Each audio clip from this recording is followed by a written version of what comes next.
नमस्कार, बहुत स्वागत है आप सभी का। आप देख रहे हैं हकीकत क्या है। मैं हूं सौरभ शर्मा। क्या कराची के लियारी में पाकिस्तान के मुल्ला मुनीर को मारने की सुपारी दे दी गई है? क्या रहमान डकैत के गढ़ लियारी में एक नए रहमान ने मुनीर को रास्ते से हटाने की मुनादी कर दी? पाकिस्तान से इस वक्त की बड़ी खबर यह है कि मुल्ला मुनीर के खिलाफ कराची के लियारी में फतवा जारी किया गया है। यह फतवा जारी किया है मुफ्ती तकी उस्मानी ने। कौन है मुफ्ती तकी उस्मानी और कौन है लियारी का दूसरा रहमान जिसकी एंट्री से ही पाकिस्तान के फील्ड मार्शल के दिल की धड़कनें बढ़ गईं? कराची के लियारी के अंदर वो कौन सा धुरंधर कैमरे पर नजर आ गया जो मुनीर से बदला लेना चाहता है? अब से बस कुछ घंटों पहले पाकिस्तान का फील्ड मार्शल इस्लामाबाद के नेशनल डिफेंस यूनिवर्सिटी गया। यहां मुनीर ने पाकिस्तान के अंदर ऑपरेट कर रहे प्रॉक्सीज का जिक्र किया। कहा कि पाकिस्तान में मौजूद हॉस्टाइल एलिमेंट्स और प्रॉक्सीज पाकिस्तान की इंटरनल फॉल्ट लाइन का इस्तेमाल करके एक बड़ा बवाल खड़ा करने की फिराक में है। मुनीर ने किस बवाल की ओर इशारा किया? इस्लामाबाद में मुनीर ने चौकन्ना रहने को क्यों कहा? क्या मुनीर पर कोई हमला होने वाला है? और क्या इस अटैक की सुपारी लियारी के दूसरे रहमान को दी गई है? सब देखिए इस रिपोर्ट में। कराची के लियारी में किसने मुनीर की धज्जियां उड़ा दी? रहमान डकैत के गढ़ लियारी में मुनीर को खत्म करने की तैयारी किस दूसरे रहमान ने शुरू कर दी? कराची के लियारी के अंदर मुनीर को मौत के घाट उतारने की सुपारी किस रहमान ने ले ली? फील्ड मार्शल के खिलाफ मुफ्ती तकी उस्मानी साहब ने एक फतवा जारी किया है, फतवा जारी किया है, फतवा जारी किया है, फतवा जारी किया है।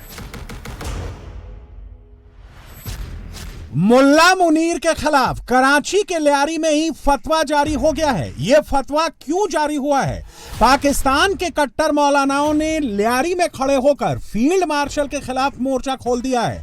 तो क्या मुल्ला मुनीर अब बुरी तरह से फंस गया है? आसिम मुनीर के लिए एक और बुरी खबर। एक बड़ी डेवलपमेंट हुई है इस सेंस में कि पाकिस्तान के जो उलमा है उन्होंने पाकिस्तान की फौज की मुखालफत की शुरू की है। मुफ्ती तकी उस्मानी साहब जो हैं वो बिगड़ने लगे हैं, मुफ्ती मुनीब रहमान साहब बिगड़ने लगे हैं। ये अचानक हुआ क्या है? मुनीर को कुछ समझ में नहीं आ रहा कि अचानक पाकिस्तान में उसके खिलाफ माहौल क्यों बनने लगा। मुनीर के पल्ले नहीं पड़ रहा कि पाकिस्तान के मौलानाओं ने बंद कमरों में उसके खिलाफ कौन सा गेम शुरू कर दिया है। मैं तो यहां से भी उनको पैगाम देना चाहता हूं कि मुल्क भर के उलमाए किराम चाहे किसी भी मकतब फिक्र से ताल्लुक रखते हो, उसका हकीकी नुमाइंदा, उनके ज़मीर का नुमाइंदा इज्तिमा ये है जो आज यहाँ बैठा हुआ है। हमारे चीफ ऑफ आर्मी स्टाफ या चीफ ऑफ डिफेंस फोर्सेस हों, वो कोई खलीफा इस्लामी बनकर बेअत लेने नहीं आए। इस्लाम के खिलाफ है ये तमाम चीज़ें और पाकिस्तान की जो बुनियाद है उसको ख़त्म किया जा रहा है कि हुकूमत जो है वो वादे करती है, पूरे नहीं करती। उसके लिए जब तक तहरीक नहीं चलाएंगे काम नहीं बनेगा। फौरी तौर पर एक तहरीक चलाई जाए, तहरीक के बगैर ये नहीं सुनेंगे। जब से होश संभाला यही सुनते आए कि पाकिस्तान में कोई कानून कुरान और सुन्नत के खिलाफ नहीं बनेगा, लेकिन जब से आंख खोली है कवानीन कुरान और सुन्नत के खिलाफ ही देखते आ रहे हैं। हम सबको इकट्ठा होना होगा और हम सब मुत्तफिक होंगे और किसी एक के गले में तो घंटी बांधेंगे। कल कह देते हैं कि जी इस्टेब्लिशमेंट और हुकूमत एक पेज पे। भाई इस वक्त तो हालात ये इस्टेब्लिशमेंट और हुकूमत एक पेज पे, वो छोड़ दें आप। कल तक यही मुनीर पाकिस्तान के कट्टरपंथी मौलानाओं को दाना पानी दे रहा था, मजमा लगाकर, धार्मिक बातें कहकर जिहाद जिहाद चिल्ला रहा था। लेकिन फिर अचानक ऐसा क्या हुआ है कि पाकिस्तान की मौलाना ब्रिगेड खुल्लम खुल्ला मुनीर को धमकी देने लगी है, मुनीर को चैलेंज करने लगी है। मुल्ला मुनीर ने ऐसी कौन सी 3 गलती की है जो उसे पाकिस्तानी मौलाना का दुश्मन नंबर 1 बना चुकी है? और मुनीर के खिलाफ इस दुश्मनी को लीड कर रहा है पाकिस्तान का मौलाना डीजल, यानी जमीयत उलेमाए इस्लाम पाकिस्तान का अध्यक्ष मौलाना फजलुर रहमान। गिला हमें अपनों से है कि हमारे अपने हुक्मरान वो हमारे लिए तशवीश का बात। केसरिया से मन जोगी हुआ रे, दिल झूमे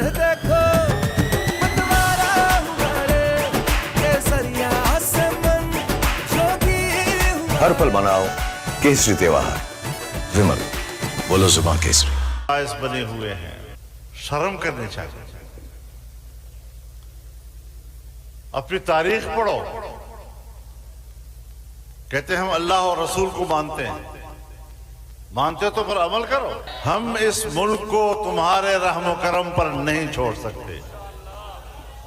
तुम्हारी हुकूमतें गुरूर करते हो कि हम हुक्मरान हैं, मैं कहता हूं तुम हुक्मरान नहीं हो,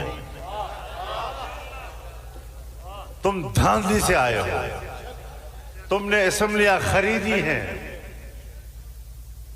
अवाम की राय को तब्दील किया गया है, तो हम ऐसे हुक्मरानों के हाथ पर बैत करने के लिए तैयार नहीं। ऐसे हुक्मरानों के साथ फिर झेड़ो आप। ये कराची के लियारी की तस्वीरें हैं, वही लियारी जिससे इन दिनों हिंदुस्तान का बच्चा बच्चा धुरंधर फिल्म की वजह से जान गया है। लेकिन आज यही लियारी पाकिस्तान के फील्ड मार्शल मुनीर के लिए सिरदर्द बन गया है। और मुनीर की रातों की नींद उड़ाने वाले मौलाना का नाम है मौलाना फजलुर रहमान। मुनीर लीबिया गया, सऊदी अरब गया, तो पाकिस्तान में शहबाज शरीफ ने वाह वाह करना शुरू कर दिया। लेकिन जैसे ही मुनीर पाकिस्तान वापस लौटा, उसकी आह निकलने लगी। पाकिस्तान का फील्ड मार्शल बनने के बाद मुनीर ने 3 ऐसी गलती कर दी है कि अब उसे उसकी भारी कीमत चुकानी पड़ रही है।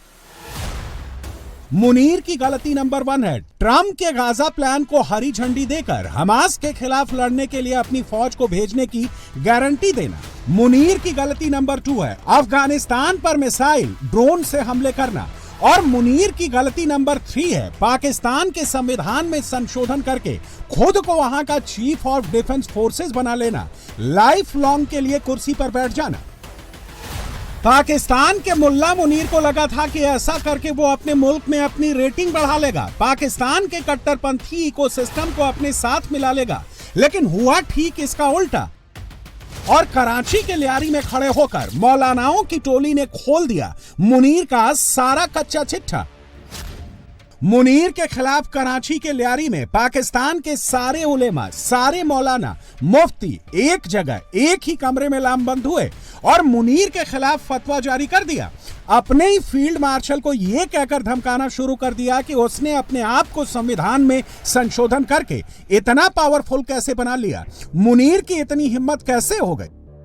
जो फौज के जो एजाजी ओहदे हैं फील्ड मार्शल और जो 2 नए ओहदे पैदा किए गए हैं, वो हर किस्म की ताजीरी कानून के तहत, किसी भी फौजदारी कानून के तहत उनको ताहयात उन पर कोई मुकदमा नहीं कायम हो सकता और न उनके ऊपर कोई कार्रवाई हो सकती है। ये एक ऐसा इकदाम है जिसकी कोई नज़ीर कम से कम मेरे इल्म में दसातीर आलम में नहीं है। फील्ड मार्शल के खिलाफ मुफ्ती तकी उस्मानी साहब ने एक फतवा जारी किया है कुरान हदीस की रोशनी में। वो फतवा क्या है कि सदर मुमलकत और फील्ड मार्शल को ताहियात इस्तशना देना इस्लाम और इंसाफ के तकाजों के खिलाफ है। अब ये फतवा जारी किया गया 27वीं आईनी तरमीम की मंजूरी के बाद सदर मुमलकत और आर्मी चीफ के हवाले से ये कानून साजी की गई आइन के अंदर कि इनको ताहियात इस्तशना है, मतलब कि जब तक ये जिंदा हैं इनके खिलाफ किसी किस्म की कोई भी कानूनी कार्रवाई नहीं की जा सकती और ना ही इनके खिलाफ कोई मुकदमा बन सकता है और ना ही इन्हें जेल में बंद किया जा सकता है और ना इन्हें किसी मुकदमे में सजा दी जा सकती है। आपने जब पिछले हफ्ते देखा कि फील्ड मार्शल और वज़ीर आज़म ने उलमा इकराम को बुलाया और वहाँ पे वो ज़ाहिर है उन्होंने कहा कि वो दरबारी उलमा के लिए लफ्ज़ उन्होंने इस्तेमाल किया वहाँ पे, तो वो ऑलरेडी गुस्सा तो उनको था, उस पे लोग ये एक्सपेक्ट कर रहे थे कि इनका गुस्सा क्या इतना होगा कि इस पे ये निकल के मुजामत करेंगे, सड़कों पे निकलेंगे। एक तो जो 27वीं तरमीम में जो फील्ड मार्शल को और सदर मुमलकत को इस्तिस्ना है, इस पर पहले से मुफ्ती तकी उस्मानी वगैरह ने अपना रद्द-ए-अमल दिया था और ये कहा था कि ये गैर शरई है। अच्छा, हुआ ये कि ये पहले तो सिस्टम के अंदर थे, लेकिन जब इनको बिल्कुल सिस्टम से आउट करके दूसरे लोगों को लाया गया तो फिर ऑल ऑफ अ सडन इकट्ठे हुए और उन्होंने तमाम उलमा को कराची में इकट्ठा किया। उसमें अंदर तमाम मकातब फ़िक्र जो इसके अंदर देवबंदी मकतब फ़िक्र के, बरेलवी मकतब फ़िक्र के, अहले हदीस मकतब फ़िक्र के, अहले तशरीह मकतब फ़िक्र के तमाम लोगों को, उनके जो सरबराहान थे उनको वहाँ पर इकट्ठा किया और वहाँ से उन्होंने ये एक स्टेटमेंट दी कि एक तो ये जो आपने कोशिश की है कुछ उलमा को काबू करके अपने हाथ पे बैत करवाने की, हम इसको मुकम्मल मुस्तरद करते हैं, और फिर छेड़ा है उन फॉल्ट लाइंस को जो इस मौजूदा रजीम के लिए प्रॉब्लम है। कराची के लियारी में बैठे मौलानाओं की टोली ने शहबाज शरीफ और आसिम मुनीर की गाजा और अफगानिस्तान वाली दोहरी नीति पर भी तीखा हमला किया है।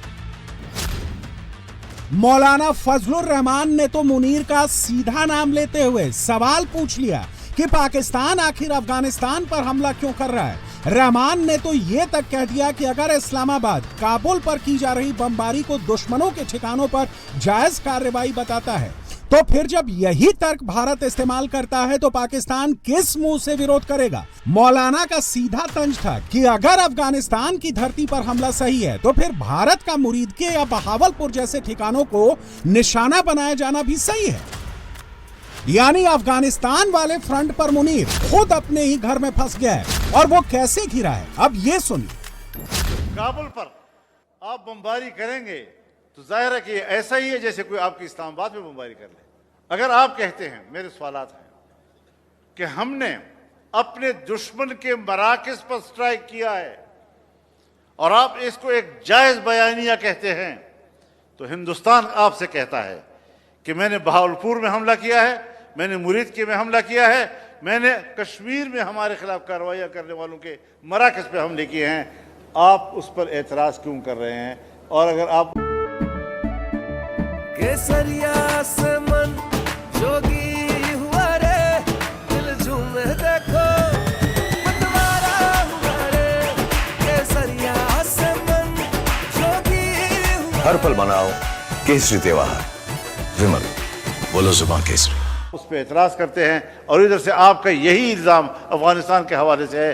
दोनों में आप कैसे मुताबिकत पैदा करेंगे? मौलाना साहब का कहना यह है कि उनको फिर आप गलत कैसे ठहरा सकते हैं, क्योंकि भारत ने भी जो पाकिस्तान में टेरर कैंप्स हैं उन्हीं के ऊपर अटैक किया है। उसके अलावा ना तो उन्होंने किसी सिविलियन को मारा है और ना ही कोई फौजी ठिकानों के ऊपर, या कह लीजिए जो ना ही पाकिस्तान की आर्मी पे अटैक किया है। वो अटैक भी भारत के बकौल उन्होंने जो है वो जाहिर है कि जो टेरर कैंप्स है पाकिस्तान में उन पर किया था। तो मौलाना साहब की ये बात जो है वो यकीनन बहुत से लोगों को हजम नहीं हो रही होगी। मौलाना साहब जो है पाकिस्तान की आर्मी, इस वक्त की पाकिस्तान की जो आर्मी है, जो पाकिस्तान की फौज है, उससे वो काफी नाराज दिखाई देते हैं। उन्होंने साफ साफ कहा है कि पाकिस्तान की फौज और पाकिस्तान की आर्मी, पाकिस्तान की मिलिट्री एस्टैब्लिशमेंट गवर्नमेंट के साथ मिलकर जिस तरह की पॉलिसीज बना रही है अफगानिस्तान को लेकर, वो बिल्कुल गलत हैं। ये भी मौलाना साहब का ही कहना था कि भारत ने भी फिर जो अटैक किया था वो बिल्कुल हर तरह से जस्टिफाई कर सकते हैं भारत के लोग कि देखिए हमने भी टेरर कैंप्स के ऊपर अटैक किया था जिस तरह से आप अफगानिस्तान के टेरर कैंप पे अटैक कर रहे हैं। तो अब क्या कहा जाएगा? क्या इस वक्त मौलाना फजलुर रहमान को भी गद्दार कहा जाएगा? क्या इस वक्त मौलाना फजलुर रहमान को भी ये कहा जाएगा कि वो भारत के एजेंट हैं, रॉ के एजेंट हैं, या भारत के साथ मिले हुए हैं? काफी अरसे से कर रहे हैं कि भारत ने जो अटैक किया था पाकिस्तान के ऊपर रिसेंटली, वो पाकिस्तान की ना तो इकोनॉमी के ऊपर अटैक था, ना ही फौज के ऊपर अटैक था, ना सिविलियन जो यहाँ पे रहते हैं या कह लीजिए जो यहाँ की पॉपुलेशन है, जो आबादी है यहाँ की, किसी के ऊपर अटैक नहीं था। वो अटैक उन्होंने किया था जो टेरर कैंप यहाँ पे मौजूद है मुरीदके और कई जगह पर, जहाँ पे के मौलाना मसूद अजहर और इस तरह के लोगों को जो पाल रखा है। तो जाहिर है कि उसके बाद अगर आप उन लोगों को रोकने में नाकाम रहेंगे और बार बार भारत कहेगा कि जी आप इनको रोकिए, ये हमारे मुल्क में आके तबाही मचा रहे हैं, ये हमारे मुल्क में आके लोगों की जानें ले रहे हैं, ये अटैक करवा रहे हैं, अटैक कर रहे हैं, जब आप हर दफा यही कह देंगे हमारा कोई लेना देना नहीं है, तो फिर मजबूरन जाहिर है भारत को इस किस्म का स्टेप लेना पड़ा और पाकिस्तान पे इस तरह से अटैक हुआ भी। और बात है कि उसके बाद हमने एक हंगामा मचा दिया और अभी तक उस हंगामे से निकल ही नहीं पा रहे।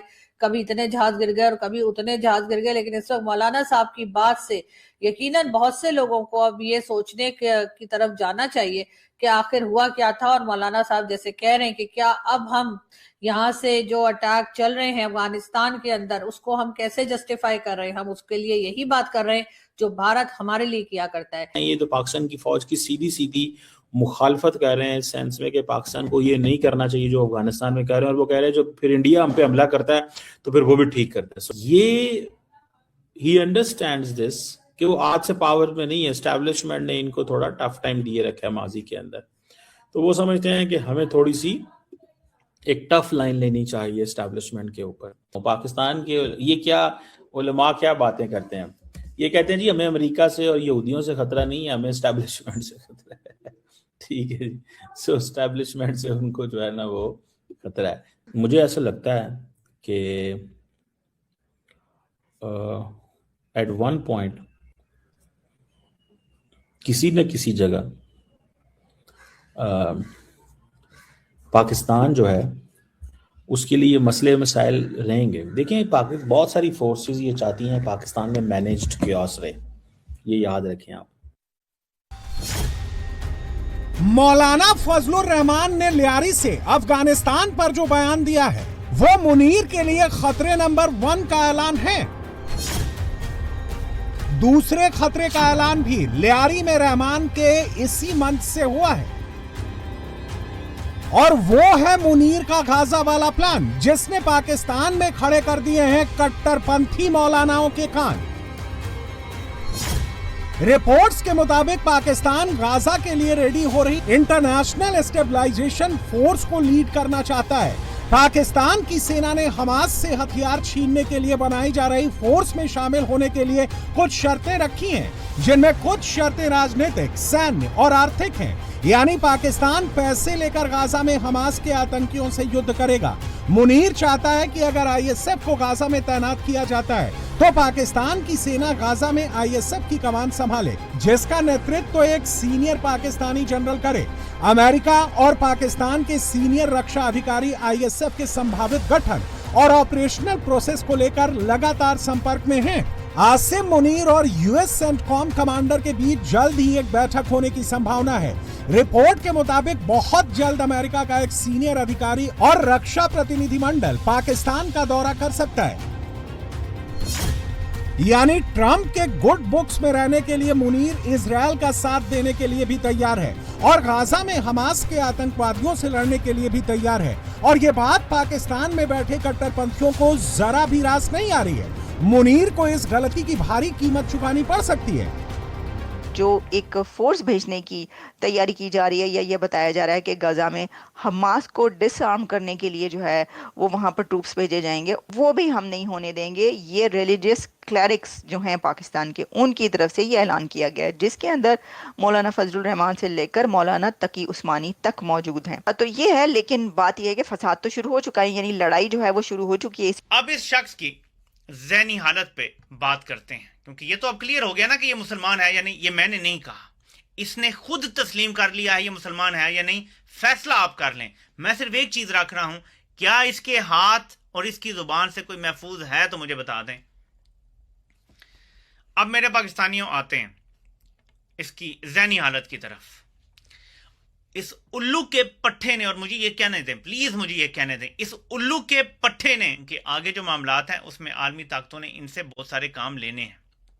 इन्होंने जो खुद ऑफर किए हुए हैं फौजें भेजने का, गाजा में और सारा कुछ वो है, लेकिन आलमी ताकतों ने इनसे बहुत सारे काम अभी लेने हैं। ये जो हथियार छीनने वाला और जंग का है कि वहां अगर जाएंगे फौजी, हथियार छीनने की कोशिश होगी, लामोहल्ला लड़ाई होगी, उसमें मारे जा सकते हैं। वो भी तो चूड़ियां पहन के नहीं बैठे होंगे, उनसे असला छीनने की कोशिश करेंगे। तो जब वहां से डेड बॉडीज आएंगी तो क्या हमने उन्हें शहीद करार देना है, हलाक करार देना है? केसरिया से मन जोगी हुआ रे, दिल झूमे देखो मतवारा हुआ रे। केसरिया से मन जोगी हुआ। हर पल मनाओ केसरी त्योहार। विमल, बोलो जुबान केसरी।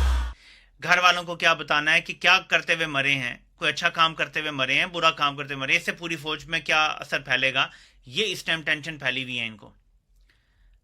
और आलमी ताकतों को इन्होंने बता दिया है। इसीलिए मार्को रूबियो ने कहा था कि हम उनका शुक्रिया अदा करते हैं, उन्होंने जो हमें फौजें देने की ऑफर की। फिर साथ उसने कहा एटलीस्ट उन्होंने कंसिडर करने की ऑफर दी, but we owe them some explanations या कुछ डिटेल्स। वो यही है कि भाई हमारा स्टेटस क्या होगा, फिर हम तो यहाँ शहादत का चूरन बेचते हैं।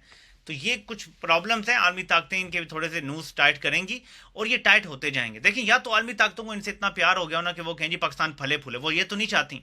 इनसे इतना ही काम लिया जाएगा कि पाकिस्तान रिंगता भी रहे, वेंटिलेटर लगे। अभी वर्ल्ड बैंक से हमें 700 मिलियन मजीद मिल गया। ये वेंटिलेटर है, ये वो कीमत है जो आलमी ताकतें हमें दे रही हैं सिर्फ बैरली जिंदा रखने के लिए, ताकि हम उनके काम करते रहें। सो जर्नैलों ने जो सौदा किया हुआ है पाकिस्तान का, वो हमें बड़ा घाटे में पड़ रहा है। माल भी ये बनाएंगे, ठेके भी ये लेंगे, डॉलर भी इनकी जेबों में जाएंगे, अवाम गरीब से गरीब तर होती चली जाएगी। तो ये सूरत हाल है। यानी वो मुनीर, वो पाकिस्तान जो कल तक हमास का हिमायती हुआ करता था, आज चंद डॉलर्स के लिए हमास का दुश्मन बनने जा रहा है, हमास से ही लड़ने जा रहा है। और इसके लिए मुनीर 100 या 200 नहीं, रिपोर्ट्स के मुताबिक पूरे 3,500 पाकिस्तानी सैनिकों को गाजा भेजने की तैयारी कर रहा है। और इसने पाकिस्तान के कट्टर इकोसिस्टम का पारा बेहद गर्म कर दिया है। एक तरफ तजुर्बा है कि ब्रिगेडियर ज़ियाउल हक गए थे और उर्दू में उन्होंने फिलिस्तीनियों के खिलाफ कार्रवाई की थी। आज भी फिलिस्तीनियों को भूला नहीं है। हमने एक जमाने में इस इम्तिहान से भी गुजरे कि इराक फौज भेजे जाए या नहीं जाए। अब ये पीस कीपिंग फोर्सेस, तो ये पीस कीपिंग नहीं होते, ये जंग कीपिंग, वॉर कीपिंग फोर्सेस होती हैं, जिसका नाम मासूम रखा जाता है। पाकिस्तान कतई ये गलती न करे कि वो बैनुल-अक़वामी इस फोर्स का हिस्सा बने कि जहां एक बार फिर फिलिस्तीनियों को हम अपनी बंदूक का निशाना बनाएं। ऐसी हालत से पाकिस्तान को गुरेज करना चाहिए। जाने इन लोगों ने इनके साथ क्या किया डोनाल्ड ट्रंप के साथ कि ये हर 2 दिन के बाद उठकर जो है कहते हैं वाह वाह वाह पाकिस्तान, वाह पाकिस्तान, वाह।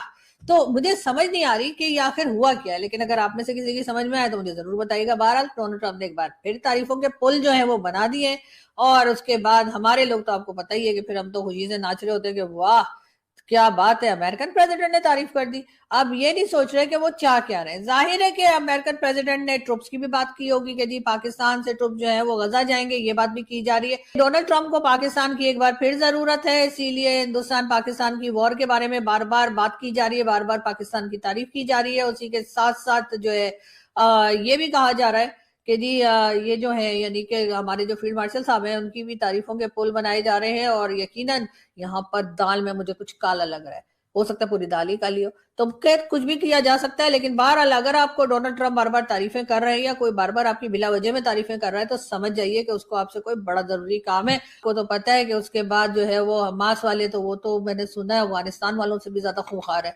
तो इसलिए मेरा ख्याल है पाकिस्तान में लोगों को या पॉलिसी बनाने वालों को थोड़ा सा सोच लेना चाहिए कि भाई हमास वालों से पंगे अगर लोगे जाकर, या जाकर अगर आप इजराइल से भी पंगे लेंगे, तो दोनों तरफ, एक तरफ कुआं है दूसरी तरफ खाई है, तो आपने सोच लेना है कि आपने किधर गिरना है जाके। तो बेहतर यही है कि अपने ट्रुप्स ना भेजें। और अगर ये थोड़े बहुत ये डॉलर वॉलर तो जाहिर है डोनाल्ड ट्रंप दे ही रहे होंगे, इसलिए कि फ्री में तो हम काम किसी का नहीं करते, तौबा तौबा, ये तो हमें सख्त मना है। तो हम हमेशा जो है वो पैसा लेके काम करते हैं, लेकिन ये पैसा जो है ये हमारे गले में फंस जाएगा और ये हमें बहुत नुकसान करेगा। 2025 खत्म होने वाला है, 2026 आने वाला है, मगर साल खत्म होने से पहले ही मुनीर को गालियां पड़नी शुरू हो गई हैं। और ये तो सिर्फ अभी शुरुआत है, आगे आगे देखिए होता है क्या। 2026 में ना मुनीर बचेगा ना पाकिस्तान। मुस्लिम उम्मा का फील्ड मार्शल बनने के चक्कर में मुनीर खुद भी मरेगा और पाकिस्तान को भी मरवाएगा। उल्टी गिनती शुरू हो गई है। बांग्लादेश से इस वक्त एक बड़ी खबर आ रही है। बांग्लादेश की राजधानी ढाका में बम धमाका हुआ है।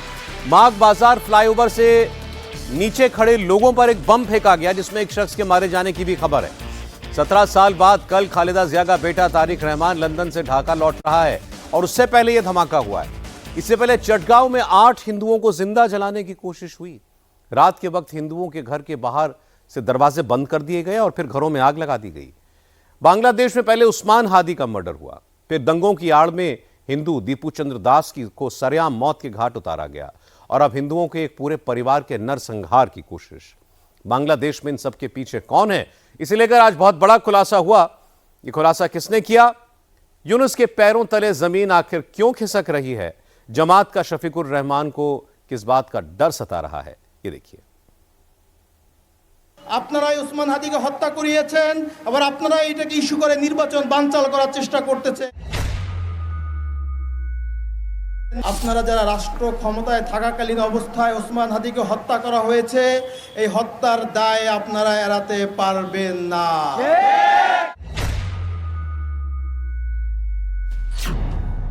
क्या हादी के मर्डर की साजिश यूनुस ने रची है?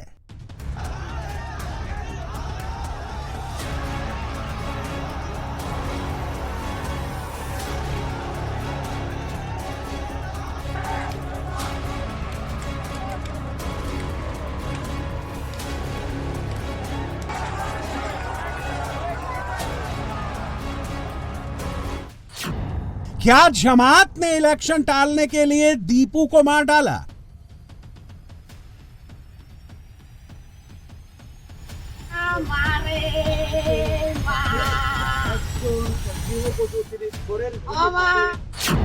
क्या यूनुस की कुर्सी बचाने के लिए हिंदुओं के घर जलाए गए?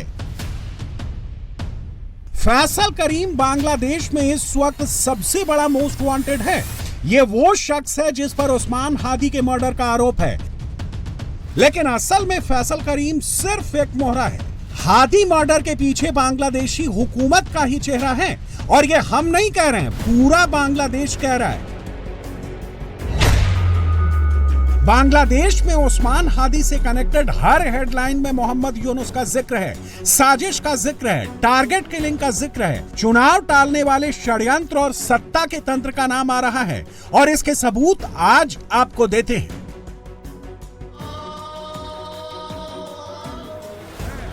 20 दिसंबर की ये वो तस्वीर है जब कट्टरपंथी उस्मान हादी को सुपुर्दे खाक किया गया।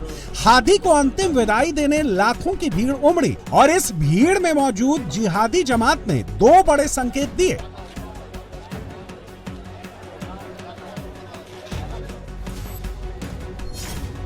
उस्मान हादी को जब सुपुर्दे खाक किया जा रहा था, उसी वक्त बांग्लादेशी संसद के पास इस्लामिक झंडा लहराया गया।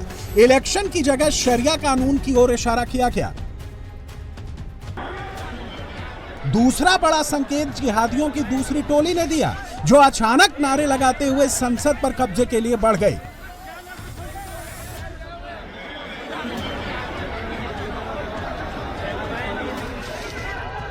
जमात का मैसेज क्लियर था कि वो चुनाव नहीं चाहते, उनका मकसद सिर्फ और सिर्फ शरिया कानून लागू करना है, और इसके लिए जमात किस हद तक जाएगी उसका सैंपल देख लीजिए। यह चटगांव जिले के बांकीपारा की तस्वीर है, जहां रात के अंधेरे में एक हिंदू परिवार का घर आग के हवाले कर दिया गया। जिहादियों की भीड़ ने सिर्फ इस हिंदू परिवार का घर नहीं जलाया, उनकी साजिश बहुत बड़ी थी। जिहादियों की भीड़ पूरे परिवार को ही जिंदा जलाना चाहती थी, ठीक वैसे जैसे सरेआम हिंदू युवक दीपू चंद्र दास को जलाया गया।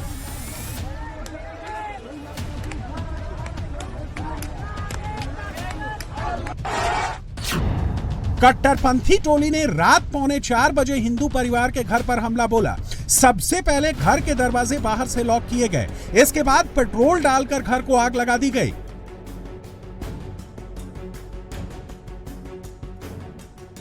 जिस वक्त घर को आग लगाई गई, उसमें 8 लोग सो रहे थे। ये 8 लोग जिंदा जल सकते थे, लेकिन किसी तरह ये लोग दीवार तोड़कर बाहर निकल गए और इनकी जान बच गई।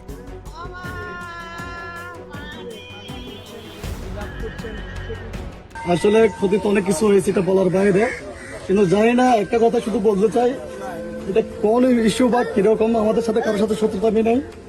এটা আমাদেরকে ভিতরে লক করে, মানে বাইরে থেকে লক করে আমাদেরকে আগুন দেওয়ার পরিকল্পনা, মানে আগুন দিয়ে দিয়েছে অলরেডি। আর আমরা বেরিয়েছি বাইরে দরজা কেটে, অনেক কষ্ট বিনিময়ে, ছোট বাচ্চা ছিল, ঘরের সবকিছু শেষ। আর আমি একটা প্রবাসী, আমি আসছি বেশি দিন হয় নাই, এই 3 মাস হচ্ছে। আর আমি এসে নতুন বিয়ে করছি মাত্র 1.5 মাস। সব আমার জিনিসপত্র যা আছে সামান সবকিছু পুরো শেষ। হাঁস ছিল, হাঁস সব শেষ, মানে সবকিছু শেষ। আমার টোটাল ক্ষতি কত হবে? টোটাল ক্ষতি অনুমানে 15-10 লাখ টাকা এরকম, কারণ ক্যাশ ছিল 55,000 টাকা। অনেক কষ্ট বিনিময়ে বেরিয়েছি। বাইরে থেকে দরজা বন্ধ ছিল? হ্যাঁ, বাইরে থেকে দরজা বন্ধ ছিল। इलेक्शन रोकने के लिए बांग्लादेश की जिहादी जमात ने पूरी ताकत लगा दी है। हिंदुओं को जलाने मारने की धमकियां दी जा रही हैं, धार्मिक रीति रिवाज रोकने के लिए कहा जा रहा है और सबसे बड़ा हमला बांग्लादेश के सेकुलर कल्चर पर किया जा रहा है। ये छाया नट के बाहर म्यूजिकल ग्रुप का प्रदर्शन है। ये लोग उसी छाया नट के बाहर खड़े हैं जिसे 18 दिसंबर की रात जिहादियों की टोली ने तबाह कर दिया था। लेकिन म्यूजिक को लेकर कट्टरपंथियों की धमकियां अभी भी चल रही हैं। जमात की जिहादी टोली फतवा जारी कर रही है।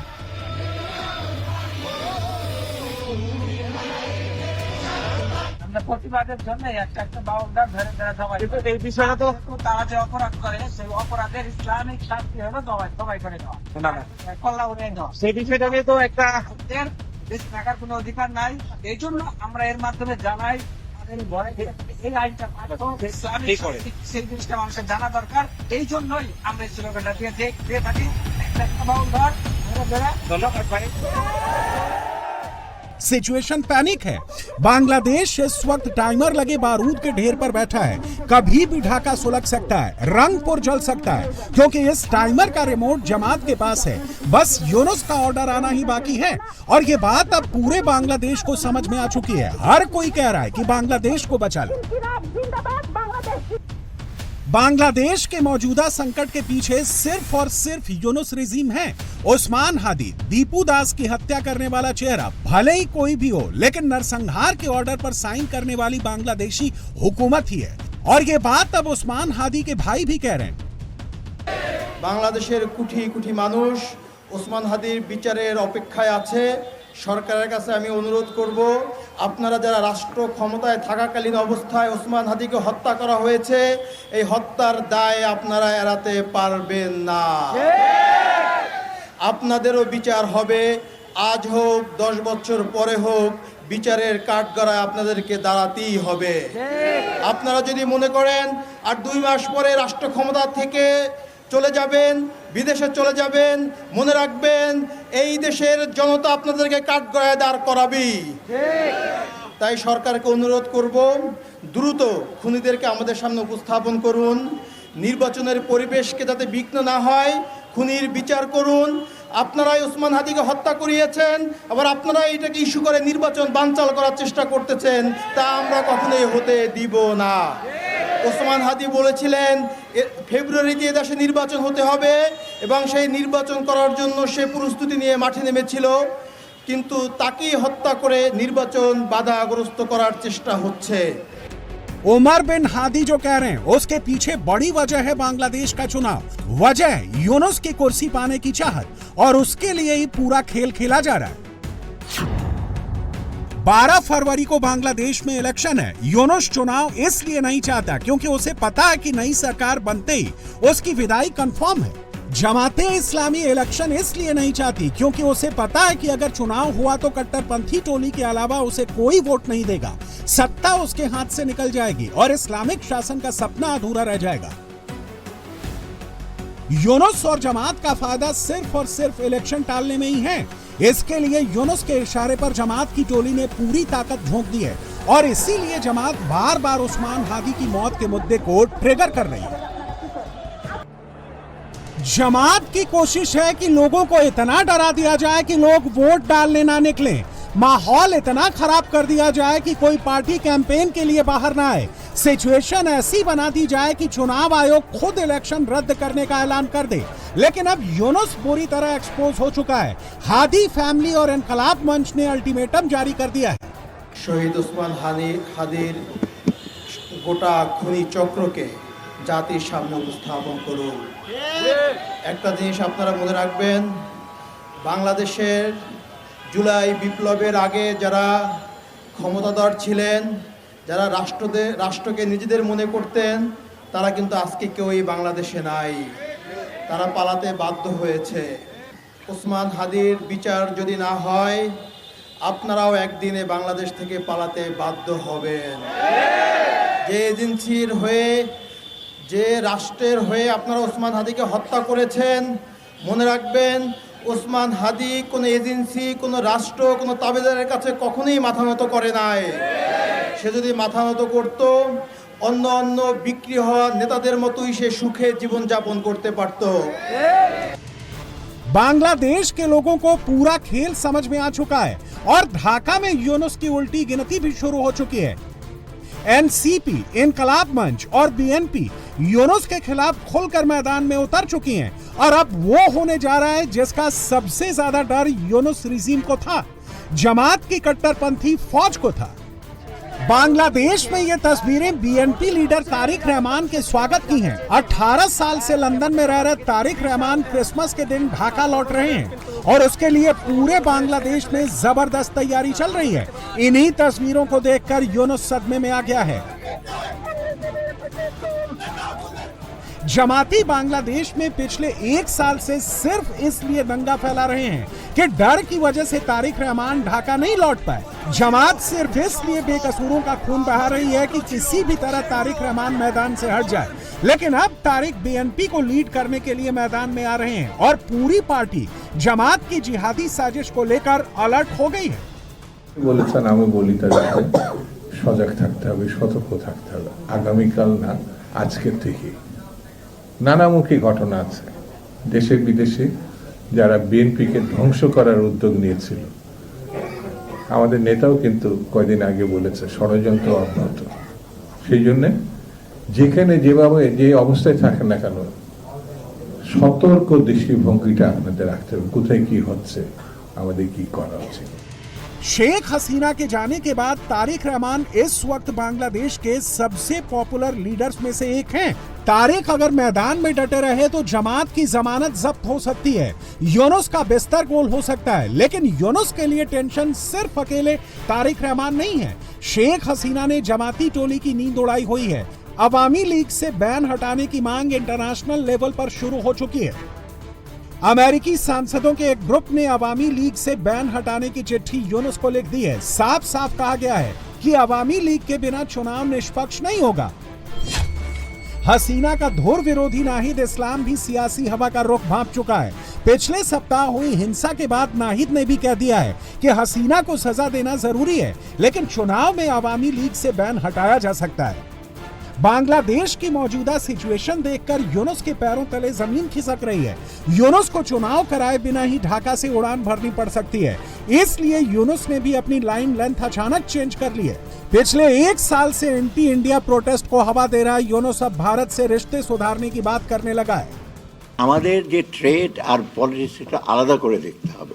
ওখানে ডিপ্লোম্যাটিক অনেক কিছু থাকবে, ডিপ্লোম্যাটিক আপনার নাইস সিটিজ আছে, অনেক সেন্সিটিভ, কিন্তু আমার ট্রেডটা তো কমপ্লিটলি আমার এই যে ভারত থেকে যদি চাল না আনি, এখন আমি যদি ভিয়েতনাম থেকে আনতে যাই আরো 10 টাকা করে বেশি লাগবে, আমি এই জন্য ভারতের চোটেতে ওখান থেকে আনবো না আমরা।